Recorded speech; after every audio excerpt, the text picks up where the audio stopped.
by City of Johannesburg, whereby we are supplying them from an alternative source, similar to what we are doing in informal settlements, where we should be commissioning 9 localized water supply schemes by end of March at various informal settlements. So there's various things that we are doing around that.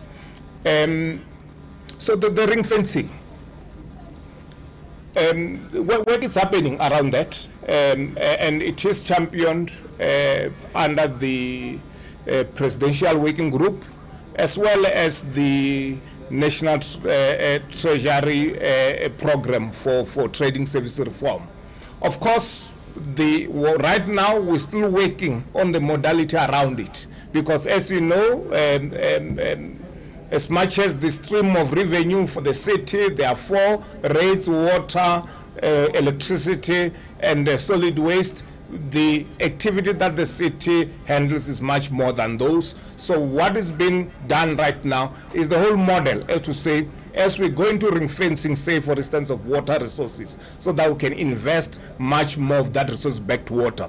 What is it, the component that we need to contribute as a dividend to the overall functionality of the city, and how do we using the system, agreeing on how the system must be balanced and so on. And they do give us reports on daily basis in terms of how their system is functioning, and as to whether are they pumping at full capacity or not. At the issue relating to a question, Alex, that you asked, to say rainwater indicated that they are supplying less. The issue, the communication that we received from Rainwater, of course, it was indicating that they were highlighting the challenge that we are consuming at a rate of 1,700 megaliters more, which is more than 1,500.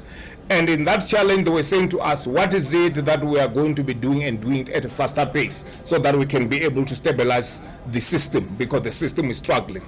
And at this point, as far as we know, they haven't deliberately said they are going to supply Johannesburg less. But what they do, of course, they do balance their system at the back, which means if they need more water in Palmit because of other challenges that were happening in Midrand, they'll take water from Ekenhof and take it to Palmit, so that Palmit, Midrand can be able to be stable all the way going to Tshwane and Ekurhuleni. That, of course, will have impact in Ekenhof, because we'll end up losing Ekenhof. So it's an issue that they do on ongoing for balancing the system on their part. But of course, there are those communication between us and them to say, what is it that we are going to do on our side as well to assist in reducing the consumption or the demand on our side, so that their system can be able to balance. So you knew that they were going to give you less water, because they are giving you less water. They're just not using that word. They've said that they're giving you what we are allocated versus what they were giving us, which is over and above what they were allocated. Okay. What we are aware of, Alex, is that when there's a need on their part to move the load from one system to another, because of the challenges that they may be having on other systems, they do that. They haven't officially informed us that they are going to be bringing less water in Johannesburg from now on going forward. That we are hearing from you now. The communication that we've received doesn't say that. That communication highlights the challenge that the current consumption is higher than the level that they can be able to supply, and as a result, what is it that we are doing?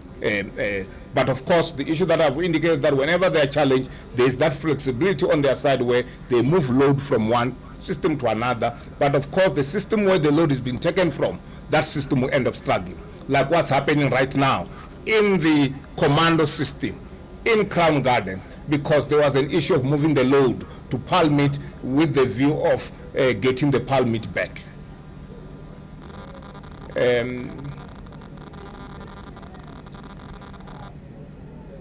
So the final question that I want to answer, which was more talking about the outlook. What is the outlook? Is the situation going to get worse?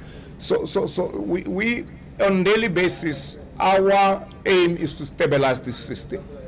And how do you stabilize the system? We can only stabilize the system by making sure that the reservoir can start improving the levels.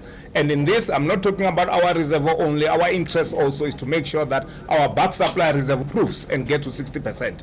Because it is when the system overall is at 60% that there won't be any area that struggles with supply of water across the city. Thanks. MMC. Oh, no.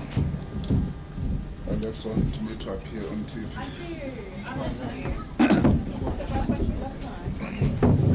No. Thanks, Alex. I think we, and good morning to yourselves and residents out there. This is MMC Jack Squaila. We normally attend to community, issues as and when it comes. You'll remember on Ivory late last year, we did spend most of our times there. When the system December, we didn't enjoy our December because of this water crisis. Around Orange Farm the same. People think that it's only here. I think I did spend most of my 2 weeks in Orange Farm, District 3, 4 and 5. I met councillors all the time to discuss solutions and interventions there. For instance, the time of coronation, you would have seen me in most of these community meetings. In one of the meetings, we were taken out by Inyalas, escorted by police out because of the frustration of residents.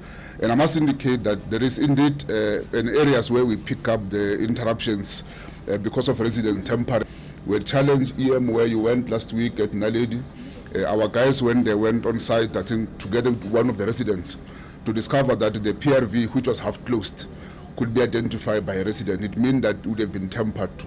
We normally use those PRVs to actually deal with pressure. For the fact that in fact was actually identified last week, after opening it full scale, then water was back in that particular section of Soweto. And we must indicate what the EMDF said around the borehole schemes. Why are we spending time in Orange Farm? There is also an issue of a load that is happening in our reservoirs there. 37 megaliter is very small compared to the load, the whole entire Orange Farm. Now, with the discussion around the borehole scheme, which our team at Joburg would have moved with speed, around 32 already done. Others 9 that MD spoke about, we are now equipping them, meaning that we are putting the pumps, the tanking, the purification system, and so on, the testing of water, and ensure that when residents drink that water, it's actually purified, there won't be actually setbacks and so on. But in that particular section of Orange Farm, a large part of Loli, Kokotela, we think that this borehole scheme will reduce load in our own reservoirs and actually assist in saving the infrastructure from collapsing. We are looking at actually moving away from tankering system, as the EMS said. One is procuring ourselves, as I said. Number 2 is to use borehole schemes in areas where there is high consumption of water and there's no revenue generation. So we use this borehole scheme to actually take this resident off the grid, but in the meantime providing them with alternative water. I just felt that I must just touch on that, but most of the issues were touched. But I must indicate, lastly, that we are experiencing a situation where certain politicians are using this crisis for the political games.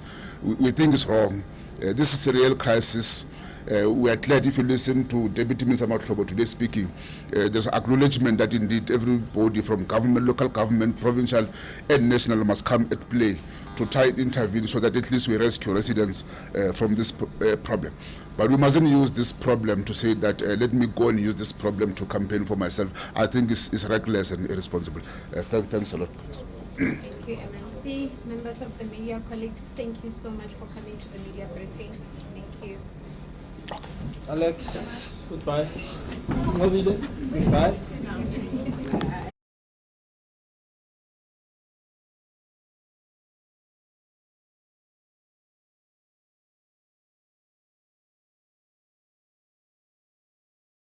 I think the